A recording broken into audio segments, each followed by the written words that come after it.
वीज बिल विरोधात शहर काँग्रेसच्या वतीने शहर विद्युत अभियंता आनंद काटकर यांना निवेदन देण्यात आले। कोरोनाच्या पार्श्वभूमीवर अनेक मजुरांना तसेच सर्वसामान्य जनतेला फटका बसला।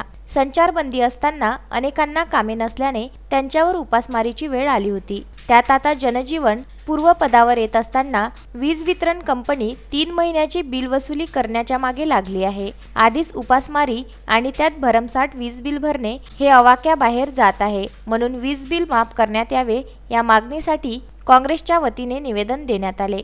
ग्राहकांमध्ये बराचसा गैरसमज झालेला आहे वीज बिल वाढून आल्याबद्दल। ॲक्च्युली ग्राहकांचा गैरसमज असा झाला आहे की 3 महिन्याचे बिल एकत्र आलं आहे, पण आपण तसं न करता ग्राहकांना जे जून महिन्याचे बिल रिडिंग प्रमाण आलेलं आहे ते रिडिंग आपण 3 महिन्यात विभागणी करून ग्राहकांना त्याप्रमाणे आपण चार्जेस लावलेले आहेत। त्याच्यामुळे हे बिल वाढीव नसून हे एकत्र युनिटचं बिल आहे, तर 3 महिन्यामध्ये त्यांना विभागणी करून दिलेलं आहे आपण, त्याच्यामुळे याला चार्जेस जास्त लागलेले नाही। सर, लॉकडाऊनमुळे अनेक मजुरांना उपासमारीची वेळ आली होती, अनेकांची काम सुटले।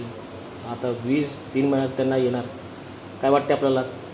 ते भरू शकणार का त्यांना सरकारच्या वतीने माफ करण्यात यावं असं काय वाटतं आपल्याला? नाही, आपण त्यांना 3 महिने म्हणजे 3 इन्स्टॉलमेंट देण्याचा प्रयत्न करतोय।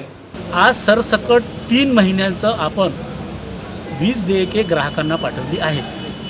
त्यामध्ये जसं 0 ते 100 पर्यंतचा दर आहे ₹3.46 आणि 100 ते 300 पर्यंत आहे ₹7.43 आणि 301 ते 500 हा दर आहे युनिटप्रमाणे ₹10.32 आणि 500 ते 1000चा दर आहे ₹11.71।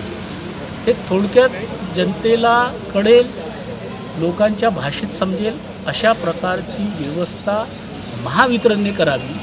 सरसकट 3 महिन्याचं जे बिल आहे, जसं थोडक्यात सांगतो, 300 युनिटपर्यंत जर एखाद्याचा वापर झाला असेल तर 300 युनिटचा दर आहे ₹7.43।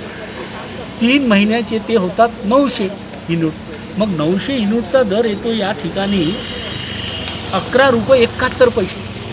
मग आमचं थेट म्हणणं त्यांना हे होतं की मग जर 300 प्रमाणे 3 महिन्याचे 900 युनिट होतात, मग आपण ₹11.71 हा दर लावला आहे का?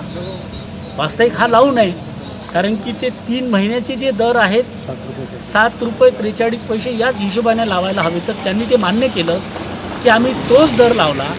जरी 900 युनिट झाले असतील तरी 300 युनिटचा जो दर आहे ₹7.43 त्याच दराने आम्ही आकारणी केलेली आहे।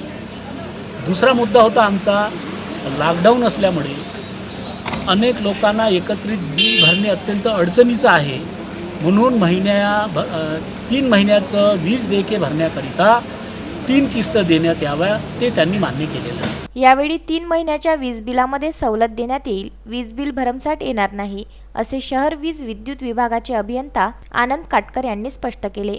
निवेदन देतेवेळी शहर काँग्रेस अध्यक्ष किशोर बोरकर, सलीम मीरावाले, माजी कुलगुरू doctor Ganesh Patil, Anil Khadse, doctor BR Deshmukh उपस्थित होते। Bureau report, Vidarbha news, Amravati.